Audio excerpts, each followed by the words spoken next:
أعوذ بالله من الشيطان الرجيم. بسم الله الرحمن الرحيم. قل الله ينجيكم منها قل هو القادر على أن يبعث عليكم عذابا من فوقكم أو من تحت أرجلكم أو يلبسكم شيعا ويذيق بعضكم بأس بعض. انظر كيف نصرف الآيات لعلهم يفقهون. وكذب به قومك وهو الحق قل لست عليكم بوكيل لكل نبأ مستقر وسوف تعلمون. سورہ انعام کی آیت نمبر 65، 66 اور 67 کا ترجمہ کیا جا رہا ہے. اے محمد صلی اللہ علیہ وسلم، آپ فرما دیجئے کہ وہی اللہ تبارک و تعالیٰ اس پر قادر ہے، قدرت رکھتے ہیں کہ تم پر اپنا کوئی عذاب بھیجے، اوپر سے، تمہارے اوپر سے یا تمہارے پیروں کی طرف سے، یا یہ کہ تم کو آپس میں جماعتیں بنا بنا کر کے، مختلف فرقے بنا بنا کر کے آپس میں بھڑا دیں اور اس کا عذاب تم کو چکھائے، اس لڑائی کا عذاب تمہیں چکھائے. اے محمد صلی اللہ علیہ وسلم، آپ دیکھیے تو صحیح ہم کیسے بدل بدل کر کے اپنی دلائل کو بیان کر رہے ہیں تاکہ لوگ سمجھ جائیں. اور یہ آپ کی قوم کا جھٹلایا ہوا ہے جو کہ وہ حق ہے. اور آپ اے محمد صلی اللہ علیہ وسلم فرما دیجئے کہ میں تم پر داروغہ بنا کر نہیں بھیجا گیا ہوں. ہر خبر کا ایک وقت مقرر ہے اور عنقریب وہ اس کو تم جان لو گے. ان 3 آیات میں اللہ تبارک و تعالیٰ اپنی قدرت کا اظہار فرما رہے ہیں کہ اللہ تبارک و تعالیٰ کی قدرت، جیسے اس سے پہلے عرض کیا گیا تھا کہ جیسے اللہ تعالیٰ کی ذات میں کسی کو شریک کرنے کی گنجائش نہیں ہے، ایسی چند صفات خصوصیت کے ساتھ جس میں کسی کی شرکت کی گنجائش نہیں، جس میں سے جو ہے ایک حیات ہے اور اسی کے ساتھ ساتھ جو ہے قدرت ہے، علم ہے اور سماع و بصر، ارادہ، مشیت، خلق اور رزق. یہ ایسی صفات ہے کہ اس میں جو ہے کوئی دوسرا شریک نہیں ہو سکتا ہے. تو اس سے پہلے کی آیات میں اللہ تعالیٰ کی علم کا بیان ہوا کہ اللہ تعالیٰ کا علم کیسا، اس سے متعلق بات ہوئی. ان آیات میں اللہ تعالیٰ کی قدرت بیان ہو رہی کہ اللہ تعالیٰ کتنی قدرت اور طاقت والے ہیں. اور قدرت میں بھی اللہ تبارک و تعالیٰ کا اس سے پہلے نعمتوں کا تذکرہ ہوا کہ اللہ تبارک و تعالیٰ تمہیں سمندر میں نجات دیتے ہیں، زمین میں اللہ تمہاری حفاظت فرماتے ہیں، آسمانی اور زمینی مصیبتوں میں اللہ تعالیٰ تمہاری مدد فرماتے ہیں. تو اس قسم کا تذکرہ ہوا. اب ان آیات میں اللہ تبارک و تعالیٰ فرما رہے ہیں کہ اللہ تبارک و تعالیٰ جو تمہاری رعایت کر رہے ہیں، جو تمہیں معاف کر رہے ہیں، جو تمہیں درگزر کر رہے ہیں، یہ اللہ تعالیٰ کی اس کو کمزوری مت سمجھو، اس کو اللہ تعالیٰ کی کمزوری مت سمجھو کہ اللہ تبارک و تعالیٰ جیسے نعمتیں دینا جانتے ہیں ویسے عذاب اور تکلیف دینا بھی جانتے ہیں. اللہ تعالیٰ ہم سب کی پورے امت مسلمہ کی حفاظت فرمائے کہ اللہ تعالیٰ کا عذاب سخت ہے. خود ہی اللہ تعالیٰ نے کئی مواقع پہ اس کے تعلق سے بتلایا ہے. تو اللہ تبارک و تعالیٰ اپنے عذاب کا تذکرہ کر رہے ہیں کہ میری طرف سے پکڑ مصیبتیں جب آئے گی تو پھر ایسی آئے گی کہ اس میں کہیں بھی بچنے کی اور کہیں بھی سفارشی کی کوئی گنجائش نہیں ہوگی. تو اس میں اللہ تعالیٰ بتلا رہے ہیں کہ عام طور سے آسمانی عذاب جو نازل ہوتا ہے، آسمانی عذاب، تو اس کے لیے بتائیے کہ عذاب بھی اللہ ہی بھیجتے ہیں. جیسے رحمت بھیجتے ہیں ویسے زحمت بھی اللہ ہی بھیجتے ہیں. تو اے محمد صلی اللہ علیہ وسلم، آپ ان کو بتا دیجئے کہ اللہ تعالیٰ اس پر قادر ہے کہ اللہ تبارک و تعالیٰ 3 قسم کے عذاب میں سے تمہیں کسی نہ کسی میں مبتلا کرتے ہیں. اللہ ہمیں بچائے. اور عام طور سے اللہ تعالیٰ کے عذاب کی 3 قسمیں ہوتی ہیں. عام طور سے عذاب 2 قسم کے عذاب سے تو یہ امت بچی بھی رہے گی، زیادہ تر اس پر نہیں آئے گا. لیکن تیسرا عذاب بہت سخت ہے جس میں ہم سب جھلس رہے ہیں. اللہ ہمیں توبہ کی بھی توفیق عطا فرمائے. سب سے زیادہ اللہ تعالیٰ ہمیں صحیح سمجھ نصیب فرمائے. ایک تو اللہ تعالیٰ فرما رہے ہیں اسے کہہ دیجئے کہ عذاب اگر میں بھیجنا چاہوں، عذاباً کہا ہے اللہ تعالیٰ نے، تو عذاباً کے اندر اللہ نے کوئی تفصیل نہیں بتلائی خاص کہ کیسا کیسا ہوگا. ایک ہی قسم کا عذاب ہے لیکن اس میں کوالٹی الگ الگ ہوگی، اس کا طریقہ جو ہے وہ الگ الگ ہوگا. کہ ایک عذاب تو اللہ تعالیٰ فرما رہے ہیں اوپر سے بھیجتے ہیں، آسمان سے بھیجتے ہیں یا اوپر سے بھیجتے ہیں، دونوں بھی ترجمے مفسرین نے کیے ہیں کہ ایک تو ہم عذاب بھیجتے ہیں تو اوپر سے بھیجتے ہیں یا آسمان سے بھیجتے ہیں، اور ایک عذاب جو ہم بھیجتے ہیں وہ زمین سے بھیجتے ہیں یا تمہارے پیروں کے پاس سے بھیجتے ہیں، پیروں کے پاس سے بھیجتے ہیں۔ تیسرا عذاب کیا ہے کہ تیسرا عذاب یہ کہ تم کو آپس میں جو ہے تنظیموں میں بانٹ دیں گے، آپس میں فرقہ بنا دیں گے، پھر کیا کرو کہ فرقے بن کر کے، جماعت بن کر کے، گروہ بن کر کے لڑتے رہو۔ یہ تین قسم کے عذاب اللہ تعالیٰ کی طرف سے۔ تو پہلی قسم کو جو عذاب آسمان سے عام طور سے پچھلی قوموں میں جو عذاب آیا ہے وہ اسی نوعیت کا آیا ہے کہ قوم عاد، قوم سمود جو ہے اوپر کے عذاب سے ہلاک کی، کسی پر پتھر برسائے گئے، کسی کو اوپر لے جا کر کے نیچے پٹکا گیا، قوم لوط کو جو ہے حضرت لوط علیہ السلام کی قوم کو اس طریقے سے اللہ تعالیٰ نے ان کے ساتھ معاملہ کیا ہے۔ اور کچھ قوم ایسی ہیں جن کو اللہ تعالیٰ نے آسمان کے ساتھ ساتھ زمینی اعتبار سے بھی ہلاک کیا ہے۔ زمین، اب زمین پر ہے تو زمین میں بھی دو ترتیبیں اللہ تعالیٰ کی عذاب کی، ایک عذاب اللہ تبارک و تعالیٰ کا زمین پر ہے اور ایک عذاب اللہ تعالیٰ کا سمندر میں کہ سمندر کے راستے سے اللہ تعالیٰ ہلاک کرتے ہیں۔ جیسے کہ حضرت نوح علیہ السلام کی قوم پر ایک آسمان سے عذاب تو آیا ہی ہے، لیکن ساتھ ساتھ زمین کو بھی حکم دیا کہ نیچے سے پانی ابلنا شروع کر دے،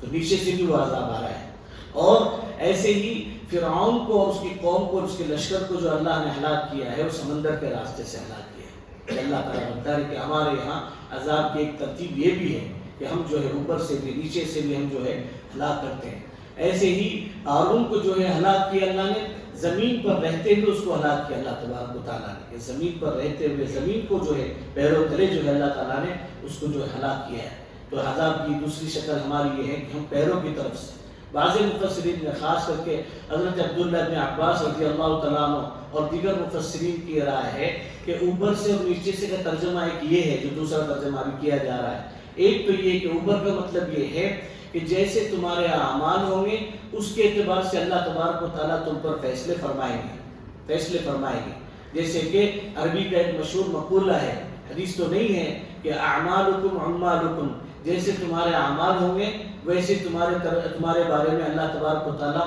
فیصلے فرمائیں گے، کہ جیسے تمہارے اعمال ہوں گے ویسے حکام تم پر اللہ مسلط فرمائیں گے۔ تو ایک یہ کہ آسمان اوپر سے آنے والے عذاب میں کہ تم پر تمہارے اعمال کی بدولت جو ہے ایسے لوگ مسلط کیے جائیں گے کہ جو تمہیں طرح طرح کی تکلیفیں دے، تمہیں کسی جگہ پہ کاؤنٹ ہی نہیں کریں، ایک عذاب یہ ہوگا۔ اور نیچے سے آنے والے عذاب کو کہ ادھر اللہ تبارک و تعالیٰ تمہارے دست نگر، تمہارے ماتحت جو تمہارے ہاتھوں کے نیچے کام کرنے والے ہیں، کبھی جو ہے تمہاری اولاد ہو سکتی ہیں، کبھی جو ہے تمہاری عورتیں ہو سکتی ہیں، کبھی جو ہے تمہارے نوکر خادم ہو سکتے ہیں، کہ یہ ایسے ملیں گے کہ یہی سب سے زیادہ خطرناک ہے، خیانت کرنے والے،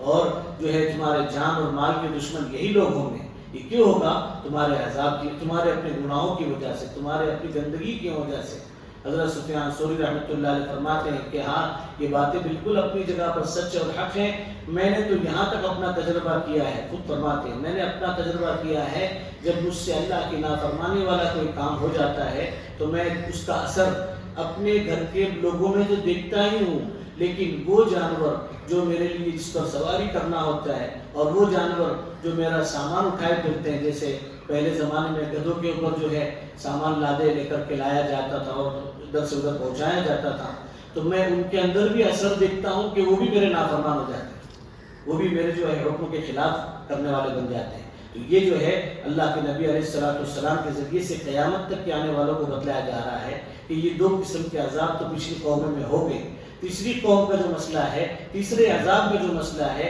وہ یہ ہے کہ اللہ تعالیٰ فرما رہے ہیں کہ ہم تم کو آپس میں جماعت در جماعت بنا کر ہی آپس میں بھڑا دے تاکہ اس کا عذاب اور اس کے اختلاف کا عذاب تم چکتے رہو۔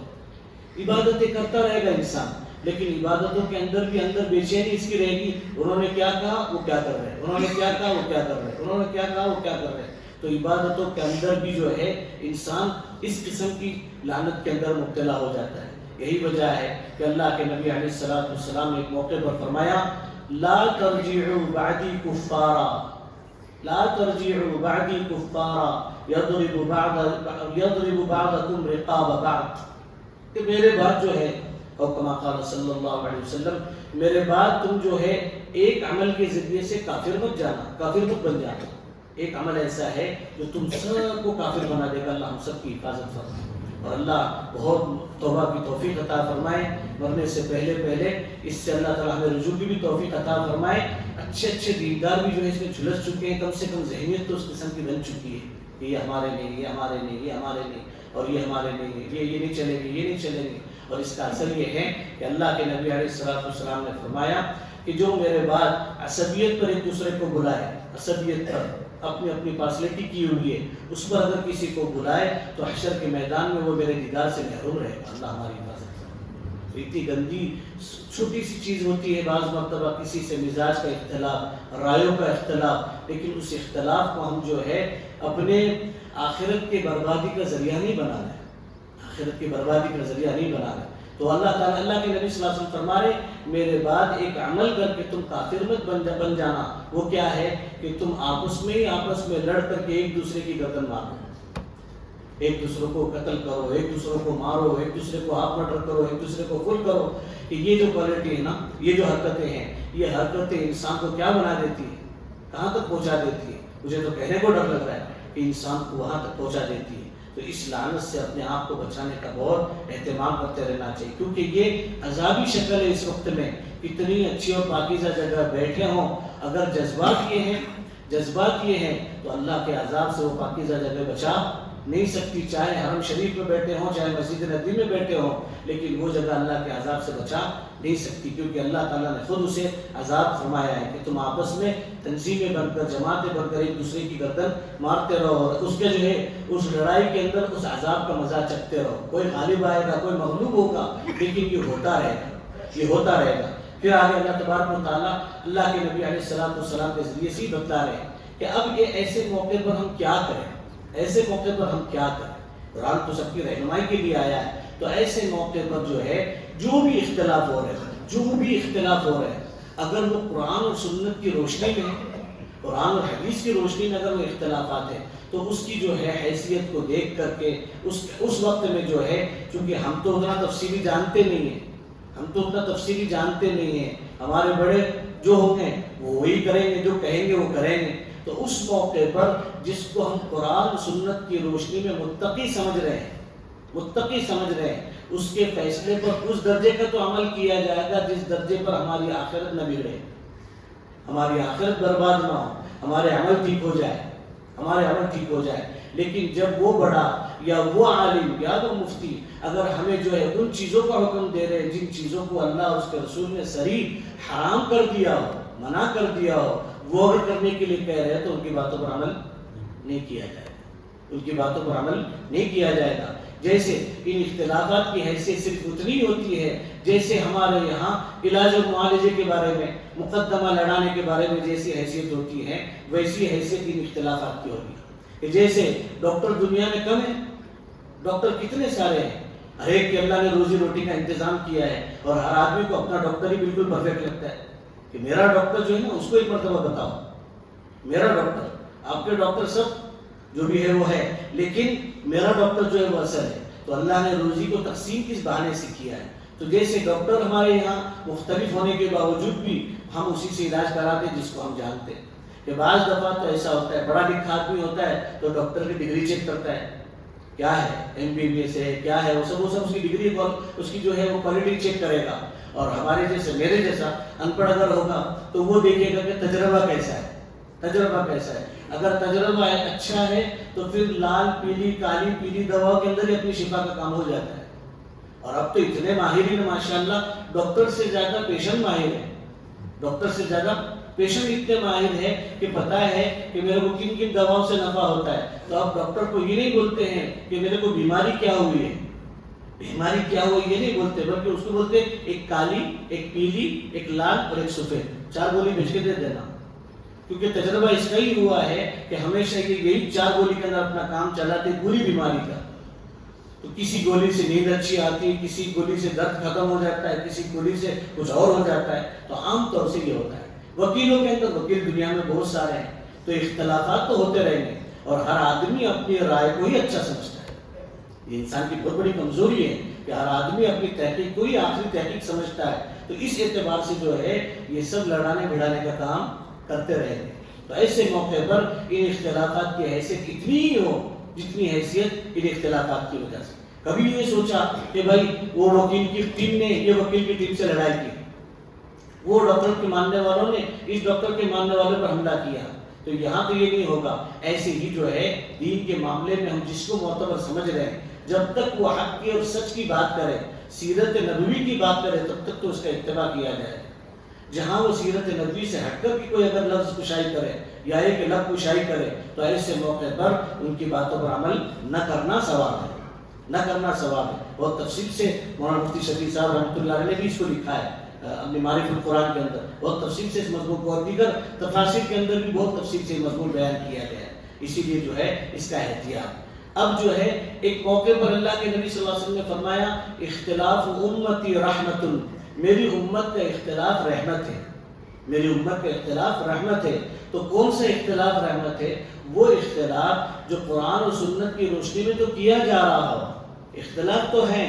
رائے میں فرق بھی ہے، آسمان زمین کا فرق ہے، لیکن ان جگہوں پر جو ہے جذبات گندے نہیں، میں اپنے الفاظ میں سمجھانے کے لیے کہہ رہا ہوں کہ ان جو ہے اختلاف کے اندر جذبات گندے نہیں ہیں، جذبات اچھے ہیں، جس میں سامنے والی ذات کو نشانہ نہیں بنایا جا رہا ہے، بلکہ سامنے والی شخص کو نشانہ نہ بناتے ہوئے اپنے عمل کو نشانہ بنایا جا رہا ہے۔ جیسے کہ ائمہ مجتہدین اور فقہا کا اختلاف، ائمہ مجتہدین اور فقہا کا اختلاف، کسی کے یہاں رفع یدین ضروری ہے تو ضروری ہے، کسی کے یہاں ترک رفع یدین ضروری تو ضروری ہے، کسی کے یہاں قرات خلف الامام، امام کے پیچھے قرات کرو ضروری ہے تو ضروری ہے، کسی کے یہاں ترک قرات خلف الامام ضروری ہے تو ضروری ہے۔ لیکن ایسا کبھی نہیں سننے میں آیا کہ کسی مسجد میں اس لیے لڑائی ہو گئی کہ وہ شافعی اور حنفی پر ٹکرا ہو گیا، شافعی حنفی کا ٹکرا ہو گیا، حنبلی مالکی کا ٹکرا ہو گیا، کہیں لکھ کر لگا دیا کہ ہمارے یہاں کوئی شافعی نہیں آ سکتا ہے، کوئی حنفی نہیں آ سکتا ہے، کوئی غیر مقلد نہیں آ سکتا ہے، کوئی اہل حدیث نہیں آ سکتا ہے، ایسا لکھ کر کے لگایا ہو کہ یہ غلط ہے،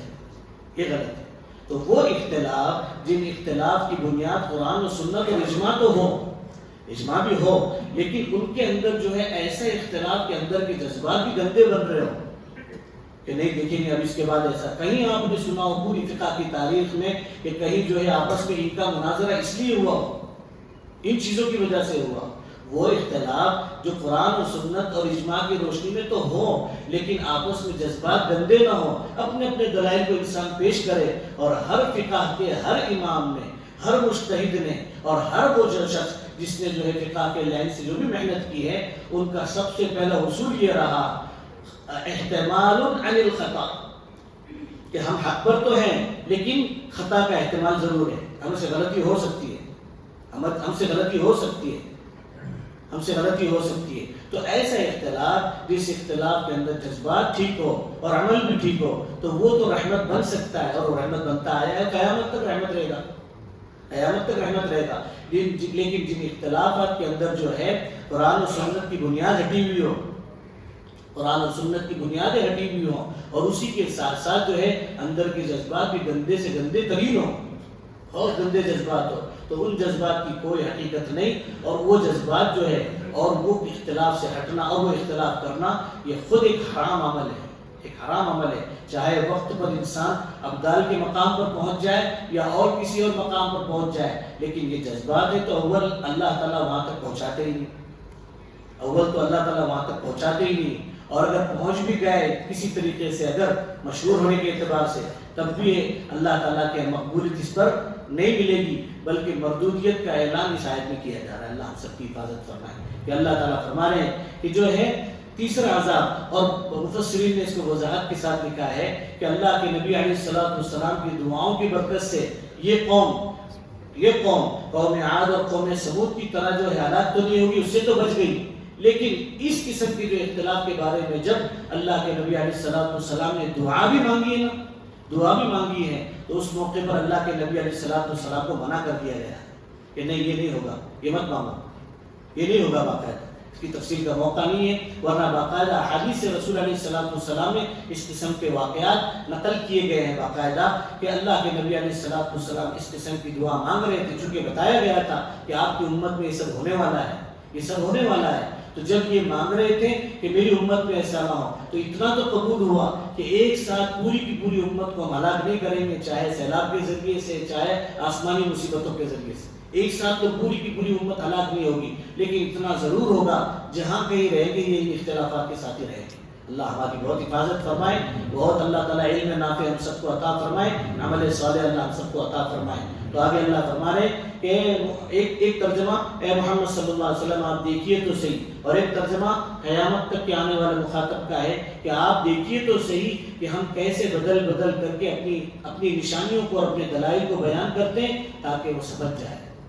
وہ مخاطب اولین مشرکین مکہ ہے، سب سے پہلے مخاطب، اور اس کے بعد قیامت تک کے آنے والا آخری مرد اور آخری عورت۔ آگے اللہ تعالیٰ فرما رہے ہیں یہ جو جھوٹ بتلایا جا رہا ہے، آپ کی قوم نے جو ہماری باتوں کو جھٹلایا، حالانکہ وہ حق ہے، وہ حق ہے اور سچ ہے۔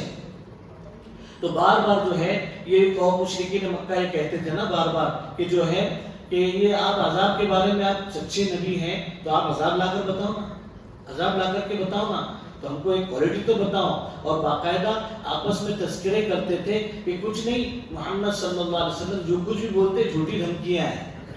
جھوٹی دھمکیاں، کچھ ہونے جانے والا نہیں ہے۔ تو آگے اللہ تعالیٰ فرما رہے ہیں قُلْ لَسْتُ عَلَيْكُمْ بِوَكِيلٍ، میں جو ہے جہنم کا یا ایک عذاب کا ٹھیکیدار بنا کر نہیں بھیجا گیا ہوں، مجھے اللہ تعالیٰ نے نبی رحمت بنا کر بھیجا ہے، تو میں اس کے انتظار میں نہیں۔ اور ہر داعی کے جذبے ہونے چاہیے، ہر داعی کے جذبے ہونے چاہیے کہ اگر ہماری بات قبول نہ کی گئی تو کیا حرج ہے، اللہ رسول کی تو باتیں وہ مانتے ہیں، دوسری ہماری بات قبول نہیں ہوئی، یا اللہ رسول کی بات ہم لے کر کے گئے، انہوں نے قبول نہ کیا تو کیا ہوا، ان کے لیے دعا کی جائے گی کہ اللہ تعالیٰ میں اپنی کمزوری کو پیش کرتا ہوں کہ میں ان کو بات سمجھا نہیں سکا، میں ان کو بات سمجھا نہیں سکا، نہ یہ کہ انتظار میں بیٹھے، انتظار میں۔ اور باقاعدہ جو گناہ کبیرہ کی لسٹ حدیث پاک میں بیان کی گئی ہے، اس میں اس کی وضاحت ہے کہ کسی کے نقصان پر خوش ہونا، کسی کے نقصان پر دنیاوی اور اخروی نقصان پر خوش ہونا یہ گناہ کبیرہ ہے، یہ گناہ کبیرہ ہے کہ بغیر توبہ کے معاف نہیں ہوتا ہے۔ تو اللہ تعالیٰ فرما رہے ہیں کہ آپ ان سے اعلان کر دیجئے کہ میں کوئی اس کے انتظار میں، مجھے کوئی خوشی ہوگی اگر میرے سامنے میری امت کو ہلاک کر دیا جائے، مجھے کوئی خوشی ہوگی تو میں کوئی عذاب کا ذمہ دار نہیں ہوں کہ اللہ تعالیٰ کو فوراً کہوں، بلکہ اگر آ بھی رہا ہوگا تو میں اللہ سے درخواست کروں گا کہ اللہ میری قوم کو سمجھ دے دینا، وہ جانتی نہیں ہے، میرے قوم کو سمجھ دے دینا، وہ جانتی نہیں ہے، تھوڑی رعایت کر دینا، ایک موقع اور دے دینا تاکہ میری قوم جو ہے راہ راستہ پر آ جائے۔ تو یہ اللہ کے نبی علیہ السلام سے اعلان کیا جا رہا ہے۔ پھر آخر میں اللہ تبارک و تعالیٰ نے آخری آیت میں اعلان کر دیا کہ ان سے یہ بھی کہہ دیجئے ہر خبر کا ایک وقت مقرر ہے، جو خبریں ہم نے اپنے نبیوں کے ذریعے سے تم تک پہنچائی ہیں ان سب خبروں کا ایک وقت مقرر ہے، جب وہ آ جائے گی تب تمہیں سب پتہ چل جائے گا دال آٹے کا بھاؤ کیا ہوتا ہے،